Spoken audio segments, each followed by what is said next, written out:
नमस्कार मित्रांनो, माझं नाव विशाल सदाशिव शिवपालक। मी या व्हिडिओच्या माध्यमातून काही जुन्या आठवणींना उजाळा देण्याचा प्रयत्न करणार आहे। त्या अगोदर तुम्ही जर या चॅनलवरती नवीन असाल तर कृपया सबस्क्राईब करा आणि मला सपोर्ट करा। आता ज्या विषयावरती मी व्हिडिओ बनवतो तो विषय म्हणजे शाळा। आता शाळा हे नाव घेता क्षणी आपल्या डोळ्यासमोर पूर्ण बालपण उभं राहतं। शाळा प्रत्येकासाठी स्पेशल असते। म्हणजे आता कोणी इंग्लिश मीडियम शिकतो, कोणी मराठी मीडियम, पण माझ्या मते Marathi medium is the best. कारण मराठी शाळा जी देते ना ते कोणतीही इंग्लिश मीडियमची शाळा देऊ शकत नाही। आता शाळा ही सिरीज चालू करतोयच आपण, पण याची विभागणी पार्ट वाईज करणार आहे। तर मग सुरुवात आपण शाळेपासूनच करू। आता सुरुवात म्हटलं की शाळेची सुरुवातच करूया ना आपण। 15 जूनला शाळा भरायची, तो दिवस ना गणवेश, बिनधास्त शाळेत जायचं, भारी आठवण येतं नाही का? सोबत मित्र, नवीन वर्ग आणि तो पहिल्या दिवसाचा माहोल भारी वाटायचं। जी हुशार मुलं होती ते ओळीच्या म्हणजे फर्स्ट बेंचवर बसायचीच आणि आम्ही ना ठेवतो ना हुशार, मध्ये असे लटकले, पण तरी आम्ही मागेच बसायचो।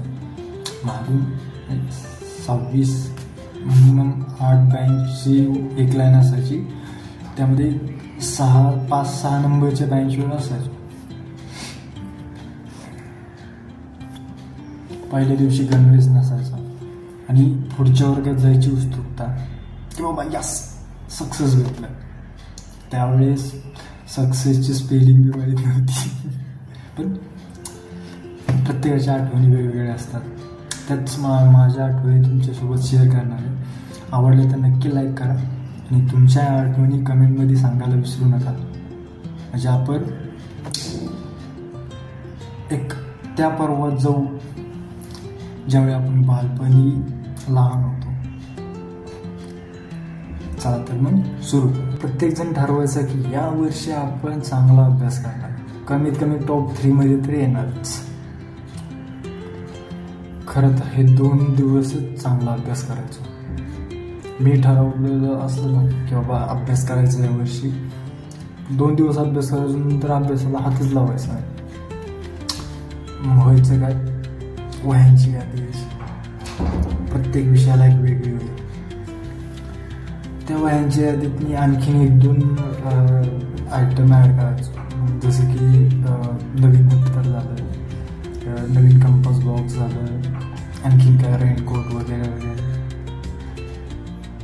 पण त्यावेळी म्हणजे आम्हाला तेवढं भेटत नसायचं। घरी तर द्यायचो, यादी तर लिहून द्यायचो आईवडिलांना की मला हे पाहिजे, हे पाहिजे, मला पाहिजेच। पण त्यातनं परत एक आयटम कमी होत जायचं, जसं की दप्तर, तो नाही भेटला, कॅन्सल। मग दप्तर, आता आमची फॅमिली मिडल क्लास असल्यामुळे व्हायचं काय, मोठा भाऊ होताच, मग मोठ्या भावाचं दप्तर माझ्याकडे यायचं, त्याला नवीन, त्याची कंपास मला, त्याला नवीन, म्हणजे एक ट्रान्सफर व्हायचं त्याच्या वस्तू माझ्याकडे। ती एक वेगळी मजा होती मला, कारण आम्ही म्हणजे ज्या वस्तू घेतल्या त्या 2-4 वर्ष तरी टिकतील, म्हणजे टिकवायचोच। कारण परिस्थिती तशी नव्हती, खूप जणांची तशी नसते, पण आता तशी नसते। आता यादी झाली, वह्या वगैरे घेतल्या की मग शाळा चालू व्हायची।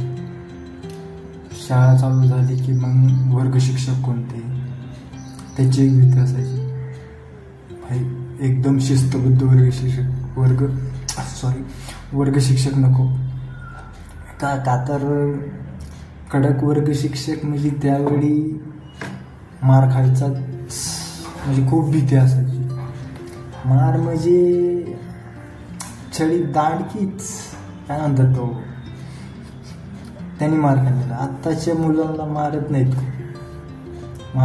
शिक्षकच मार खाऊन बसायचं अशी परिस्थिती आहे. पहिली जरी शाळेत भांडणं झाली, आपण घरी आलो की मास्तरनी मला मारलंय, घरचे काय करायचे, घरी वेगळं मारायचे, परत शाळेत आणायचे. शाळेत मास्तरला सांगायचे की सर असं करतोय, तुम्ही मारले, अजून मारा. ही परिस्थितीच कठीण होती सगळीकडून. म्हणजे तो एक वेगळा प्रेशर असायचा. मराठी शाळा म्हणजे काही नुसती सोपी नव्हती, पण शिकायला भरपूर काही भेटलं. अभ्यासाबद्दलचं नाही पण वेगळं भरपूर काही भेटलं. आता शाळा त्या बाबतीत खरंच मराठी शाळेचं कौतुक केलं पाहिजे. आता आजकाल मराठी शाळा राहिले नाहीत, खेडेगावात सुद्धा इंग्लिश मिडियमच आलेले आहे. त्यामुळे मराठी शाळा विलुप्त होत चाललेली असं म्हणायला काय हरकत नाही आहे.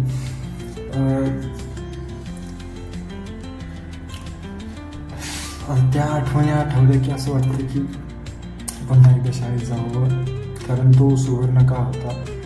त्या वयात आपल्याला समजलं नसेल, कारण तो एक बंदीखाना असल्यावानी वाटायचा. पण आता कळतंय की बाबा तिथं खरी मजा होती.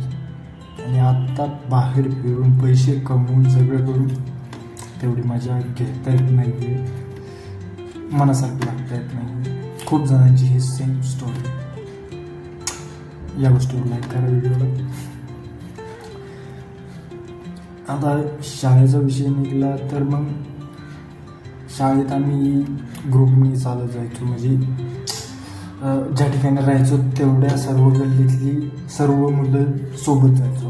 म्हणजे एकाच वर्गातली नसायची, पण कधी आमच्यापेक्षा मोठी असायची, आमच्यापेक्षा लहान, असा सर्वांचा ग्रुप घेऊन आम्ही शाळेत जायचो. तेही वातावरण चांगलं असायचं. म्हणजे जी मोठी ते आम्हाला काय म्हणतात मार्गदर्शन करायचे, आम्ही लहानांना मार्गदर्शन करायचो. ठीक. आणि घरून एक महत्त्वाची गोष्ट सांगायची आहे. तर शाळेत निघताना घरून पॉकेट मनी टाकायची. आत्ता पॉकेट मनी म्हणतात आम्ही घरच्यांना 1 रुपया दे खायला, बस तेवढी पॉकेट मनी आम्हाला एका दिवसाची पुरायची. आणि त्याचं महत्त्व बी खूप होतं. खिसावरून गोळ्या भेटायच्या आम्हाला, म्हणजे त्यावेळेस भेटायच्याच. खिसा फुल भरायचा, एकदम आयटीत एक खायची, व्हेरिएशन देत खायची. आणि त्या गोळ्या खाऊन कंटाळा आला, उरलेल्या गोळ्या पाण्याच्या बॉटलमध्ये टाकायचं. पाण्याच्या बॉटलमध्ये टाकायचं, पूर्ण शेक करायची बॉटल. शेक करून मग पाण्याचा कलर चेंज. मित्राला सांगितलं घरनं ज्यूस आणला आम्ही. त्यावेळेस कशाचा ज्यूस म्हणजे काय ते पण माहीत नव्हतं आम्हाला, पण दिवस खूप छान होते ते. आजच्यासाठी एवढंच. भेटूया नेक्स्ट व्हिडिओमध्ये शाळेच्या एका नवीन विषयावर. Bye bye.